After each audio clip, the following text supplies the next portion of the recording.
بچو انا بعد الظن اسم، کیونکہ بدگمانی جو ہے یہ گناہ ہے۔ ولا تجسسوا، اور جب وہ ایک دوسرے کی جاسوسی نہ کیا کرو، ایک دوسرے کے عیب تلاش کرنے کی کوشش نہ کیا کرو۔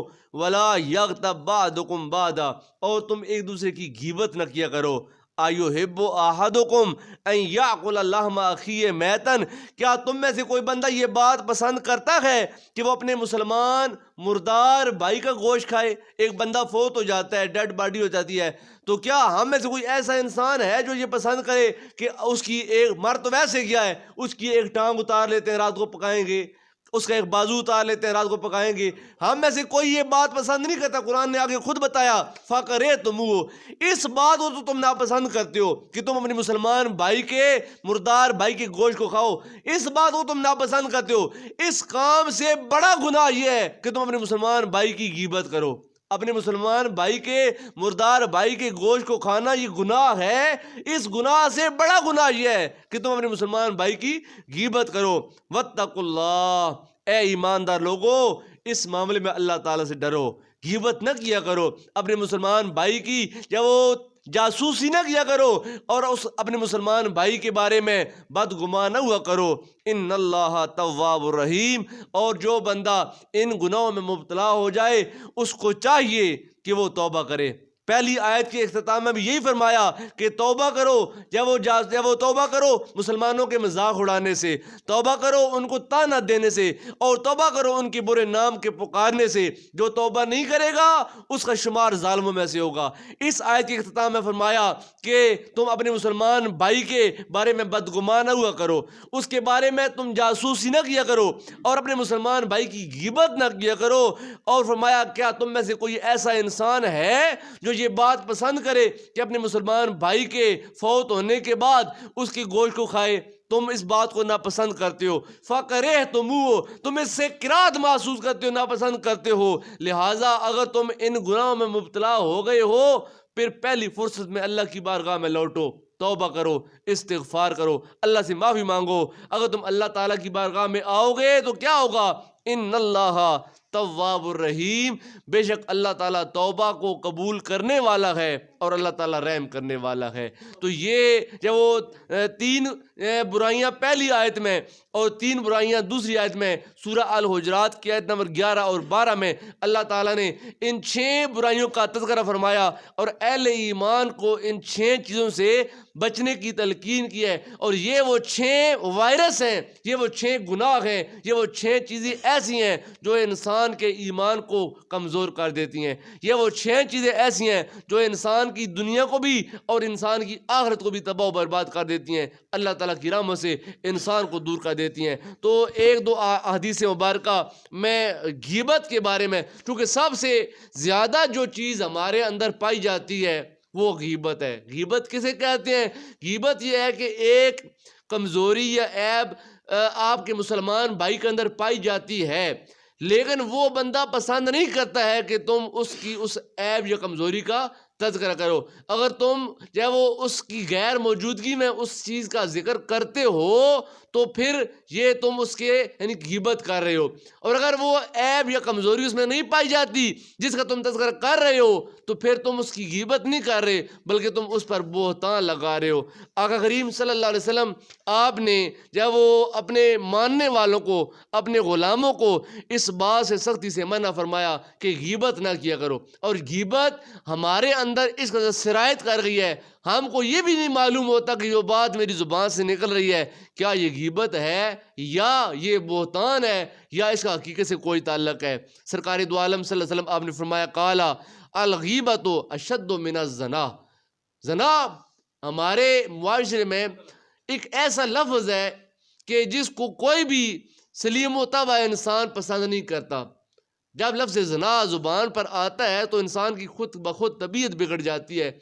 اگر زبان پر یہ لفظ لانے سے طبیعت میں خلل پیدا ہو جائے تو پھر وہ کام کس قدر برا ہوگا، زنا والا کام، بد فعلی والا کام کس قدر برا فعل ہے۔ اللہ کے محبوب فرماتے ہیں کہ تم زنا سے تو نفرت کرتے ہو، لفظ زنا سے تم کراہت محسوس کرتے ہو، فعل زنا سے تم نفرت کرتے ہو، تو اس سے بھی بڑا گناہ ایک ہے جسے تم نفرت نہیں کرتے ہو، اگر تم چھوٹے گناہ سے نفرت کر رہے ہو تو اس سے بڑے گناہ سے نفرت کیوں نہیں کرتے؟ اے میرے پیارے محبوب، اس سے بڑا گناہ کون سا ہے؟ سرکار نے فرمایا الغیبۃ اشد من الزنا.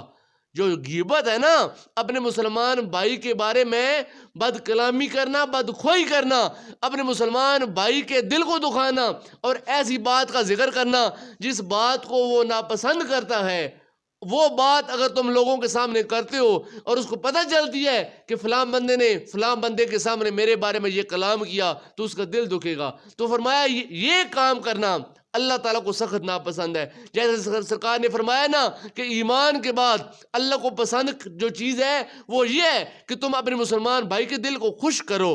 اور اس حدیث پاک کا اگر دوسرا مفہوم لیا جائے تو وہ یہ ہے کہ ایمان کے بعد، اسلام قبول کرنے کے بعد جو کام اللہ کو سب سے زیادہ ناپسند ہے وہ یہ ہے کہ تم اپنے مسلمان بھائی کے دل کو پریشان کرو.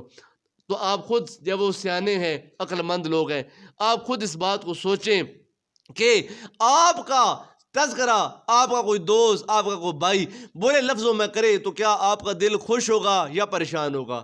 یقینی بات ہے ہر ایک کا دل پریشان ہوگا کہ فلاں بندے نے میرا تذکرہ ایسا کیوں کیا ہے. تو سرکار دو عالم نے فرمایا کہ اپنے مسلمان بھائی کی غیبت کرنا یہ فعل زنا سے بھی زیادہ جب وہ گمبھیر اور فعل زنا سے زیادہ برا گناہ ہے. قال الغیبۃ اشد من الزنا. قالوا کیف یا رسول اللہ. صحابہ کرام نے سوال کیا یا رسول اللہ یہ غیبت زنا سے بڑا گناہ کیسے بن گیا؟ زنا تو بہت بڑا گناہ ہے کہ جو بندہ یعنی کہ غیر محل میں اپنی خواہش نفس کو پورا کرتا ہے وہ گناہ تو بڑا گناہ ہے. یا رسول اللہ غیبت یہ زنا سے بڑا گناہ کیسے بن گیا؟ قال علیہ الصلوۃ والسلام. آقا نعمت صلی اللہ علیہ وسلم جو کہ معلم کائنات ہیں، سرکار نے تعلیم فرمائی. سرکار نے فرمایا میرے پیارے غلاموں الرجل یزنی، ایک بندہ زنا کر لیتا ہے، ایک بندہ بدفعلی کر لیتا ہے، ایک بندہ برا فعل یہ کر لیتا ہے تو کرنے کے بعد جب وہ بندہ فعل کر رہا ہوتا ہے اس ٹائم شیطان اور نفس بندے پر غالب ہوتا ہے اور بندے کو اپنی خواہشات نفس کنٹرول کرنے میں جب وہ طاقت نہیں ہوتی ہے اور اس سے وہ برا کام ہو جاتا ہے. لیکن جب وہ شیطانی کام کر لیتا ہے، وہ نفسانی کام کر لیتا ہے تو کرنے کے بعد جب اس کا دماغ ٹھنڈا ہوتا ہے اور وہ سوچتا ہے تو اس کو ندامت ہوتی ہے. وہ کہتا ہے اوہو میں نے یہ کام کیوں کیا، یہ کام مجھ کو تو زیب نہیں دیتا تھا، میں مسلمان ہوں اور مسلمانوں کو اللہ تعالیٰ نے اس برے فعل سے بچنے کے بارے میں کہا ہے لا تقربوا الزنا. اے ایماندار لوگو زنا کے قریب نہ جانا، انہ فاحشۃ و مقت. فرمایا یہ برا راستہ ہے، یہ زنا والا راستہ یہ گناہ والا اور برا راستہ ہے. تو جب ایک بندے سے یہ کام ہو جاتا ہے تو اس کے بعد اس کو احساس ہوتا ہے کہ میں نے یہ کام کیوں کیا، مجھ کو یہ کام نہیں کرنا چاہیے تھا. پھر وہ اللہ تعالیٰ کی بارگاہ میں لوٹتا ہے، رجوع کرتا ہے، توبہ کرتا ہے، استغفار کرتا ہے، اللہ تعالیٰ کی بارگاہ میں آ کر روتا ہے، معافیاں مانگتا ہے. سرکار دو عالم نے فرمایا کہ زنا کرنے سے بندہ کافر نہیں ہوتا، کہ زنا کرنے سے بندے کا ایمان ختم ہو گیا، وہ کافر ہو گیا، اب وہ اس کا مسلمانوں سے تعلق نہیں ہے. زنا کرنا یہ کبیرہ گناہ ہے، بندے کو گناہگار ضرور کرتا ہے لیکن بندے کو ایمان سے خارج نہیں کرتا ہے. جب زانی بندہ اللہ تعالیٰ کی بارگاہ میں آتا ہے ثم یتوبو، پھر اللہ تعالیٰ کی بارگاہ میں وہ لوٹتا ہے فیتوب اللہ تعالی علیہ، اللہ کی بارگاہ میں آ کر وہ رو کر دعا کرتا ہے مالک میں اپنی خواہشات نفس کو کنٹرول نہیں کر سکا، مجھ سے فعل بد ہو گیا، یا اللہ تو غفور الرحیم ہے، تو مجھ کو معاف کر دے، میں آئندہ ایسا گناہ نہیں کروں گا. اللہ تعالیٰ کو اپنی اس شاکار مخلوق سے 70 ماؤں سے زیادہ پیار ہے. اللہ تعالیٰ اس بندے کے گناہ کو معاف فرما دیتا ہے. جو بندہ یہ فعل زنا کرتا ہے اور پھر احساس ندامت لے کر اللہ کی بارگاہ میں آ کر توبہ کرتا ہے تو اللہ تعالیٰ اس بندے کے اس گناہ کو معاف کر دیتا ہے. آگے سرکار فرماتے ہیں اے میرے صحابہ جو میں نے تم کو یہ بتایا نا کہ غیبت زنا سے بڑا گناہ ہے، اب اس کی وجہ سنو کہ غیبت زنا سے بڑا گناہ کیوں ہے، اس کی وجہ کیا ہے. فرمایا اما صاحب الغیبت، رہا معاملہ اس آدمی کا جس نے غیبت کی ہے، فلا یغفر لہ، اس کو اللہ معاف نہیں کرے گا حتی یغفر صاحبہ، جب تک وہ بندہ نہ معاف کر دے جس بندے کسی نے غیبت کی ہے. اس نے غیبت کی ہے. یہ اس کا تعلق حقوق العباد کی پامالی کے ساتھ ہے. اس نے ایک بندے کے حق کو پامال کیا, ایک بندے کے دل کو دکھایا. فرمایا اگر اس بندے نے غیبت کی ہے تو یہ غیبت اس وقت تک معاف نہیں ہوگی جب تک جس بندے کی غیبت کی ہے وہ بندہ نہ معاف کر دے. فرمایا فلا یغفر لہ حتی یغفر صاحبہ فعلم, پس معلوم ہوا من ھذا الحدیث, اس حدیث پاک سے, ان الغیبت من الکبائر, کہ جو غیبت ہے یہ گناہ کبیرہ کے اندر شمار کی جاتی ہے. اور یہ غیبت ہم سب کے اندر عام روٹین میں پائی جاتی ہے. اور غیبت کیا ہے؟ مثال کے طور پر آگے ایک مثال میں آپ کے سامنے سرکار کے زمانے کی بیان کرتا ہوں. سئل النبی صلی اللہ علیہ وسلم عن الغیبہ, سرکار سے سوال کیا گیا غیبت کے بارے میں, یا رسول اللہ غیبت کسے کہتے ہیں, غیبت کی تعریف کریں. فقال, آقا کریم نے فرمایا, ان تذکر اخاک بما یکرہہ, تو اپنے بھائی کا ایسا ذکر کرے جو ذکر اس کو اچھا نہیں لگتا. اپنے بھائی کا تذکرہ ان لفظوں میں کرے جو تذکرہ تیرے مسلمان بھائی کو اچھا نہیں لگتا. فَإِنْ كَانَ ذَلِكَ الشَّيْءُ فِيهِ فَقَدْ اغْتَبْتَهُ, اگر تو نے جو تذکرہ کیا ہے اگر وہ چیز اس کے اندر پائی جاتی ہے تو تو نے اس کی غیبت کی ہے. مثال کے طور پر ایک بندے کا یعنی کہ ہاتھ کٹا ہوا ہے یا اس کی انگلی کٹی ہوئی ہے, یا ایک بندے کی آنکھ یا وہ کمزور ہے, اس کی ایک آنکھ یعنی کمزور یا کم ہے یا بند ہے, تو بندہ اس کو بولتا ہے یہ یعنی بہنگا ہے. اب اگر کوئی بندہ اس کے منہ پر اس کو بولے وہ بہنگے کدھر جا رہا ہے, تو کیا آپ اس چیز کو اچھا سمجھیں گے کہ وہ بندہ خوش ہوگا کہ چلو میری ایک آنکھ نہیں ہے میں بہنگا ہوں, تو یہ بندہ مجھ سے پوچھ رہا ہے وہ بہنگے کہاں جا رہا ہے, وہ بہنگے کیا کر رہے, تو کیا وہ بندہ خوش ہوگا؟ نہیں, وہ بندہ خوش نہیں ہوگا, اس کا دل پریشان ہوگا کہ اس نے لوگوں کے سامنے مجھ کو بہنگا بولا ہے. اب وہ بندہ حاضر نہیں ہے, اس کے اندر یہ عیب پایا جاتا ہے, تو آپ کسی اور کے پاس بیٹھے ہیں تو وہ باتوں میں اس کا تذکرہ آ جاتا ہے, تو آپ کہتے ہیں یار بہنگے نے یہ بات کی تھی.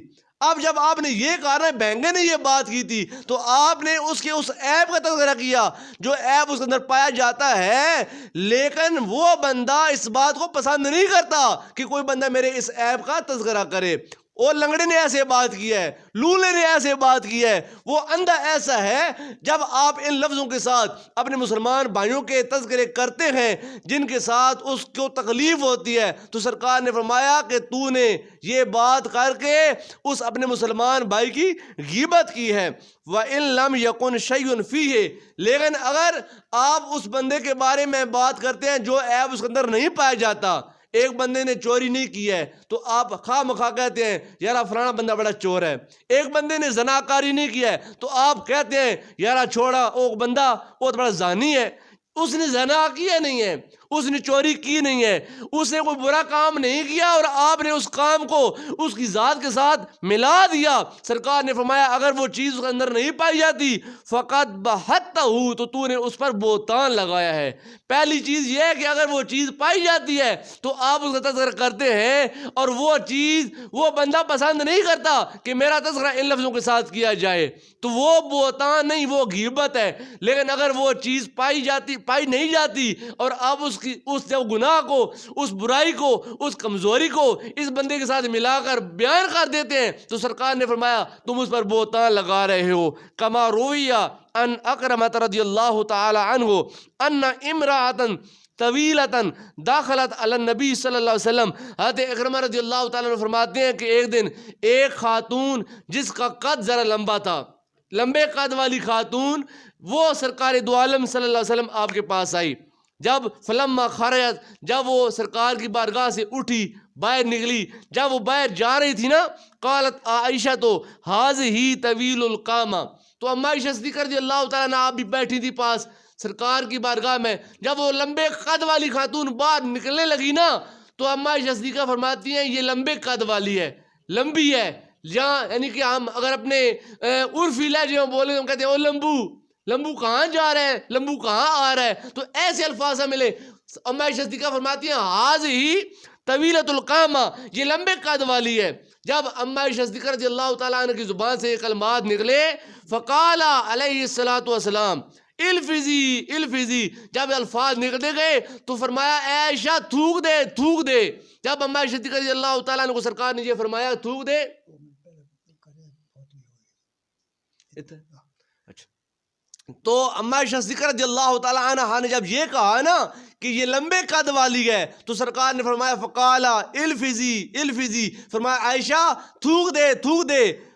تو فلافظت مدغۃ من اللحم، حضرت اما عائشہ صدیقہ فرماتی ہیں جب میں نے تھوکا تو میرے منہ سے گوشت کے ٹکڑے گرنے لگے، میرے منہ سے گوشت کے ٹکڑے. اب غیبت کیا ہے؟ غیبت وہی یہی ہے کہ اپنے مسلمان بھائی کا تذکرہ ان لفظوں میں کیا جائے جو اس کے اندر عیب پایا جاتا ہے، لیکن وہ عیب یا وہ کمزوری وہ بندہ پسند نہیں کرتا کہ میرے اس عیب کو ذکر کیا جائے. جب کسی بندے کا اگر قد لمبا ہے تو اگر آپ اس کو منہ پر بولتے ہیں او لمبو تو کیا وہ خوش ہوگا؟ وہ خوش نہیں ہوگا. وہ نہیں چاہے گا کہ کوئی بندہ مجھ کو لمبو کہہ کر پکارے، لمبو کہہ کر بلائے. تو اما عائشہ صدیقہ رضی اللہ تعالیٰ عنہ آپ نے کہا ہاذہ طویلۃ القامہ، یہ لمبے قد والی ہے. سرکار نے فوراً کہا، معلم کائنات ہے، تعلیم فوراً دی، اپنے گھر سے تعلیم دی. کہا عائشہ چپ ہو جا، اور فوراً الفزی الفزی کی کلمات کہے. فرمایا تھوک دے تھوک دے. جب اما عائشہ صدیقہ نے تھوکا نا تو آپ فرماتی ہیں فلافظت مدغۃ من اللحم، میرے منہ سے گوشت کے ٹکڑے گرنے لگ پے. فقالت عائشہ، اما عائشہ صدیقہ رضی اللہ تعالیٰ عنہ سرکار کی بارگاہ میں عرض کرتی ہیں یا رسول اللہ ما قلت الا ما فیہا، میں نے تو وہی بات کی ہے جو بات اس کے اندر پائی جاتی ہے. یعنی اس کا قد لمبا ہے تو میں نے کہا ہے نا اس کا قد لمبا ہے، میں نے تو وہی بات کی ہے جو بات اس میں پائی جاتی ہے. فقال علیہ الصلوۃ والسلام، سرکار نے فرمایا عائشہ یا الغیبۃ ان تذکر اخاک بما فیہ، عائشہ اسی کو تو غیبت کہتے ہیں کہ تو اپنے مسلمان بہن بھائی کا ایسا تذکرہ کرے جو عیب اس کے اندر پایا جاتا ہے، اور وہ عیب بندہ خود پسند نہیں کرتا کہ میرے اس عیب کو اچھالا جائے یا میری اس کمزوری کو بیان کیا جائے. فرمایا اما ما لیس فیہ، اگر یہ چیز اس کے اندر نہ پائی جاتی، یعنی آپ نے کہا کہ قد لمبا ہے، اگر قد لمبا نہ ہوتا اور چھوٹے قد والے کو تم بڑے قد والا کہہ کر پکارتی تو فرمایا فہو البہتان، تو یہ پھر بہتان بن جاتا.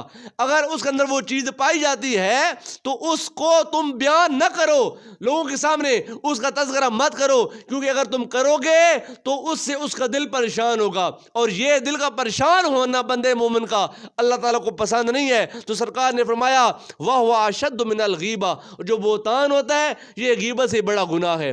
غیبت کے بارے میں یہ بتایا کہ غیبت زنا سے بڑا گناہ ہے، اور اس غیبت سے بھی بڑا گناہ ایک ہے، اس کو بہتان بولا جاتا ہے. بہتان یہ ہے کہ اپنے مسلمان بھائی پر جھوٹی کسی چیز کی، یعنی کہ ایسی چیز کا تذکرہ کر دینا جو اس کے اندر عیب نہیں پایا جاتا. ایک بندہ چور نہیں ہے اس کو تم چور کہتے ہو، ایک بندہ ڈاکو نہیں ہے اس کو تم ڈاکو بولتے ہو، ایک بندہ زناکار نہیں ہے تم اس کو زناکار بولتے ہو، تو تمہارا یہ کال اور تمہارا یہ قول اللہ تعالیٰ کی جب وہ نگاہ میں اور اللہ تعالیٰ کی نظر میں بہتان شمار ہوگا. اور سرکار نے فرمایا وَهُوَ أَشَدُّ مِنَ الْغِیبَةِ، اور جو بہتان ہے یہ غیبت سے بھی بڑا گناہ ہے. کیونکہ جو بندہ کسی کے اوپر بہتان لگاتا ہے تو بہتان اس وقت تک معاف نہیں ہوتا جب تک بندہ 3 جگہوں پر جا کر توبہ نہ کر لے. غیبت کسی بندے کی ہے تو آپ نے اس سے معافی مانگنی ہے، لیکن بہتان اگر کسی پر لگا دیا تم نے تو وہ بہتان اس وقت تک معاف نہیں ہوگا جب تک تم 3 جگہوں پر جا کر توبہ نہ کرو. سرکار نے فرمایا لِأَنَّهُ يَحْتَاجُ إِلَى التَّوْبَةِ فِي 3 مَوَاضِعَ، جو بندہ کسی پر بہتان لگاتا ہے وہ بندہ اس وقت تک بری و ذمہ نہیں ہوتا جب تک 3 جگہوں پر توبہ نہ کر لے. وہ 3 جگہیں کون کون سی ہیں؟ الاول ان یرجع الى القوم الذین تکلم بالبہتان عندهم، سب سے پہلے وہ بندہ ان لوگوں کے پاس جائے جن لوگوں کے پاس جا کر اس نے یہ بات کی تھی. 1 بندہ تھا، 2 بندے تھے، 10 بندے تھے، 50 بندے تھے، جن لوگوں کے سامنے اس نے یہ بات کی کہ فلاں بندہ ایسا ہے جبکہ وہ بندہ ایسا نہیں تھا. سب سے پہلے ان لوگوں کے پاس جائے اور جا کر کیا کہے وَيَقُولُ قَدْ ذَكَرْتُ عِنْدَكُمْ فُلَانًا بِقَضَا، میں نے تمہارے سامنے فلاں بندے کے بارے میں یہ بات کی ہے کہ وہ چور ہے، وہ ڈاکو ہے، وہ زانی ہے، وہ بدکار ہے. میں نے تم کو بتایا تھا کہ فلاں بندہ ایسا تھا. فَعْلَمُوا، تم جان لو انی قد کذبت فیہ، میں اس بات میں جھوٹا ہوں. وہ ایسا نہیں ہے جس بارے میں نے تم کو بتایا تھا نا فلاں بندہ ایسا ہے، وہ ایسا نہیں ہے، میں نے جھوٹ بولا تھا، تم سارے جان لو اور تم اپنا دل اس کے بارے میں صاف کر لو، وہ بندہ ایسا نہیں ہے۔ سب سے پہلے وہ بندہ ان لوگوں کے پاس جائے جس کے سامنے اس نے تذکرہ کیا تھا۔ اب اگر وہ 10 بندے تھے تو 10 کے 10 بندوں کے دل کو جب تک وہ مطمئن نہیں کرے گا وہ اس گناہ سے بری و ذمہ نہیں ہوگا، وہ اس گناہ سے نہیں نکل پائے گا۔ سب سے پہلے وہ جا کر ان لوگوں کے سامنے جس کے سامنے اس نے بہتان لگایا تھا، وہ جا کر ان لوگوں کے سامنے یہ اس بات کا اقرار کرے کہ میں اس بات میں جھوٹا ہوں اور وہ بندہ اس بات میں سچا ہے اور وہ گناہ گار نہیں ہے، کہے انی قد کذبت فیہ، میں اس بات میں جھوٹا ہوں۔ جب ان لوگوں کو اس بات پر مطمئن کر لے کہ وہ بندہ ایسا نہیں ہے بلکہ میں ہی اس بات میں جھوٹا ہوں، اس کے بعد وہ کیا کرے گا؟ وَثَانِي أَن يَذْهَبَ إِلَىٰ مَنْ قَالَ عَلَيْهِ الْبُهْتَانَ، پھر اس بندے کے پاس جائے جس بندے کے بارے میں اس نے کلام کیا تھا کہ میں نے تیرا کلام فلاں بندوں کے سامنے کیا تھا، اور اس کو کہے وَيَطْلُبُ مِنْهُ الْإِسْتِحْلَالَ، اور اس کے سامنے معذرت کرے، ایکسکیوز کرے، اور اس کو کہے کہ یار میں نے تیرا تذکرہ فلاں فلاں فلاں بندے کے سامنے کیا، میں نے وہاں جا کر ان لوگوں سے معافی مانگی ہے اور میں نے تیری تصدیق کر دیا کہ تو ایسا نہیں ہے، مجھ سے جھوٹ بولایا گیا یا میں جھوٹ بول بیٹھا، میں نے تیرے اوپر عیب لگا دیا، اب میں تجھ سے معافی مانگتا ہوں، تو مجھ کو معاف کر دے، میں نے تیرے بارے میں یہ کلام کیا تھا، تیرے بارے میں یہ بات کی تھی، میں نے تم پر یہ بہتان لگایا، لہذا میں تجھ سے معافی چاہتا ہوں، تو مجھ کو معاف کر دے۔ بندوں سے پہلے معافی مانگی، پھر اس بندے سے معافی مانگی، جب اس بندے نے معاف کر دیا پھر کیا کرے گا؟ وَالثَّالِثُ أَن يَسْتَغْفِرَ اللَّهَ تَعَالَى، پھر وہ اللہ تعالیٰ کی بارگاہ میں لوٹے۔ یہ نہیں ہے کہ آپ کسی پر بہتان لگا دیں تو مسجد میں آ کر آپ سجدے پہ سجدہ کرنا شروع کر دیں اور کہیں یا اللہ معاف کر دے معاف کر دے۔ اللہ کہتا ہے جا جا، میں تجھ کو معاف نہیں کروں گا، تو نے میرا گناہ نہیں کیا، تو نے میرے بندوں کا دل دکھایا ہے، جن لوگوں کا دل دکھایا پہلے جا کر ان کو راضی کر، پہلے جا کر ان کے دل کو خوش کر اور ان سے معافی مانگ۔ اگر میرے بندے تجھے معاف کر دیں گے میری بارگاہ سے تجھ کو معافی مل جائے گی، اگر میرے بندوں نے تجھے معاف نہ کیا میں خدا تجھ کو معاف نہیں کروں گا۔ فرمایا وہ اللہ تعالیٰ کی بارگاہ میں لوٹے وَيَتُوبُ إِلَيْهِ، اور اللہ تعالیٰ سے جا کر معافی مانگے۔ وَلِذَا قِيلَ، اس لیے کہا جاتا ہے الغیبت سواء ذکرت نقصانا فی نفسہ او عقلہ او صوبہ او قولہ او نسبہ او دابتہ او شیء مما یتعلق بہ، کہ تو اپنے مسلمان بھائی کا ذکر کرے اس کے نفس میں نقصان کا، یعنی کہ بہنگا ہے، وہ لنگڑا ہے، وہ لولا ہے، وہ نہ مرد ہے، وہ کمزور ہے، ایسی ایسی باتیں تو لوگوں کو بتائے جس کو وہ پسند نہیں کرتا، یہ غیبت ہے۔ فرمایا تو اس کے نفس میں نقصان کا جب ذکر کرے او عقل ہی، یا اس کے عقل کے نقصان کا ذکر، یعنی وہ اتنا بے وقوف ہے، وہ اتنا ڈنگر ہے، اس نے گال کرنا چاہیے کوئی نہیں، ایسی باتیں لوگوں کے سامنے کرنا، اپنے مسلمان بھائی کے عقل کا نقصان بیان کرنا، او صوب ہی، اس کے کپڑوں کی، یعنی کہ کپڑوں کا تذکرہ کرنا برے لفظوں میں کہ اس کے کپڑے کسی کام کے نہیں ہیں، وہ تو گھیچر ہے، وہ تو گندا ہے، وہ تو برا ہے، اس کے یعنی کہ کپڑوں کا نقصان بیان کرنا، او قول ہی، یا اس کے قول کا کہ اس کو تو بات کرنے کا چاچی کوئی نہیں ہے، یار چھوڑ اس بندے کو، اس کو تو بات کرنے کا چاچی کوئی نہیں ہے، تو کیا کہتا ہے؟ فرمایا یہ بھی تو غیبت کر رہا ہے۔ او نسب ہی، یا اس کے نسب کا، یعنی اس کے خون کا تو برا تذکرہ کرے، آپ کے سامنے کسی بات کا تذکرہ کیا گیا تو آپ کہتے ہیں چھوڑ یار، وہ جاتا ہے یعنی خون ہی گندا، وہ تو خون ہی ناپاک ہے، وہ تو فلان دی اولاد ہے، وہ تو خون ہی گندا ہی ہے، تو آپ اگر اس کے نسب پر تان کریں گے تو یہ بھی غیبت کے اندر آئے گا۔ او دابت ہی، یا اس کی سواری کے بارے میں آپ کہتے ہیں تو یہ بھی غیبت کے اندر آئے گا، یا ہر وہ چیز جس کا اس بندے کی ذات سے تعلق ہے اور وہ عیب پایا جاتا ہے تو آپ اس کی عدم موجودگی میں اگر آپ بات کرتے ہیں تو یہ ساری چیزیں غیبت کے اندر آ جاتی ہیں۔ سرکار دو عالم صلی اللہ علیہ وسلم آپ نے اپنی احادیث مبارکہ میں اپنے ماننے والوں کو اس گناہ سے بچنے کی تلقین کی ہے، جو میں نے آپ کے سامنے سورہ الحجرات کی 2 آیتیں 11 اور 12 نمبر تلاوت کی ہے، اس میں اللہ تعالیٰ نے مجموعی طور پر 6 ایسی کمزوریوں کا تذکرہ فرمایا جو ہمارے اندر پائی جاتی ہیں۔ ایک، اپنے مسلمان بھائی کا مذاق اڑانا، ہم مذاق اڑاتے ہیں اپنے سے کمزور کا، ہم بہت زیادہ مذاق اڑاتے ہیں اور ایک ہم الو بنا کر رکھ دیتے ہیں لوگوں کے سامنے، اس کی اتنی ہم درگت وہ بناتے ہیں کہ وہ بندہ پریشان ہو جاتا ہے اور سوائے بھاگنے کے اس کے پاس کوئی اور راستہ نہیں رہتا۔ اللہ کے محبوب صلی اللہ علیہ وسلم پر نازل ہونے والے قرآن میں اللہ نے کہا کہ کوئی بندہ کسی دوسرے مسلمان کا مذاق نہ اڑائے، جس کا مذاق اڑایا جا رہا ہے وہ ہو سکتا ہے اللہ کی نگاہ میں زیادہ پیارا ہو۔ اور خواتین کو منع کیا کہ کوئی خاتون دوسری خاتون کا مذاق نہ اڑائے۔ اس کے بعد کہا کہ اے ایماندار لوگوں، آپس میں ایک دوسرے پر تانا نہ لگایا کرو، تانا نہ دیا کرو۔ اس کے بعد کہا کہ ایک دوسرے کو برے ناموں سے نہ پکارا کرو۔ اگر تمہارے اندر یہ گناہ پائے جاتے ہیں توبہ کرو، اگر تم توبہ نہیں کرو گے تو تمہارا شمار ظالموں کے اندر ہوگا۔ اگلی آیت میں کہا کہ کوئی بھی بندہ اپنے دوسرے مسلمان بھائی کے بارے میں بدگمانی نہ کیا کرے، بدگمان نہ وہ کرے، کیونکہ بدگمانی یہ گناہ ہے۔ پھر اس کے بعد اللہ تعالیٰ نے فرمایا وَلَا تَجَسَّسُوا، تم اپنے مسلمان بھائی کے عیبوں کو نہ تلاش کیا کرو، جاسوسی نہ کیا کرو۔ وَلَا يَغْتَبْ بَعْضُكُمْ بَعْضًا، آگے فرمایا 6واں گناہ کہ تم ایک دوسرے کی غیبت نہ کیا کرو۔ اور اگر تمہارے اندر یہ 6 گناہ پائے جاتے ہیں توبہ کرو۔ اگر تم توبہ کرو گے اللہ تعالیٰ کو توبہ قبول کرنے والا پاؤ گے۔ اگر تمہارے اندر یہ بیماریاں آ گئی ہیں اللہ کی بارگاہ میں لوٹو اور اللہ سے معافی مانگو، یا اللہ ہم نے فلاں فلاں کا یہ گناہ کیا، ہم ان سے بھی معافی مانگتے ہیں، تجھ سے بھی معافی مانگتے ہیں، مالک مہربانی فرما اور ہم کو معاف فرما دے۔ یہ وہ 6 ایسے گناہ ہیں جو بندے کے دین کو، ایمان کو اور آخرت کو تباہ و برباد کر کے رکھ دیتے ہیں۔ پہلے ہی ہمارے نام مال میں کتنی سی نیکیاں ہیں، ہم کتنے سے نمازی ہیں، ہم کو اللہ تعالیٰ نے مال دیا، ہم کتنی سی زکوٰۃ دیتے ہیں، اللہ نے ہم کو طاقت دی ہے، ہم کتنے سے سجدے کرتے ہیں۔ ہم تو پہلے ہی بہت زیادہ بے عمل ہیں، پہلے ہمارے پاس نیکیاں بہت تھوڑی ہیں، اور ساتھ ساتھ ہم یہ گناہ کر کر کے اپنی نیکیوں کے وزن کو بہت کم کر دیتے ہیں۔ اور کہیں ایسا نہ ہو کہ جب ہم اللہ کی بارگاہ میں اٹھائے جائیں تو ہمارے دامن میں نیکیاں ہوں ہی کوئی نہ، اور گناہوں کا ہمارے پاس انبار ہو۔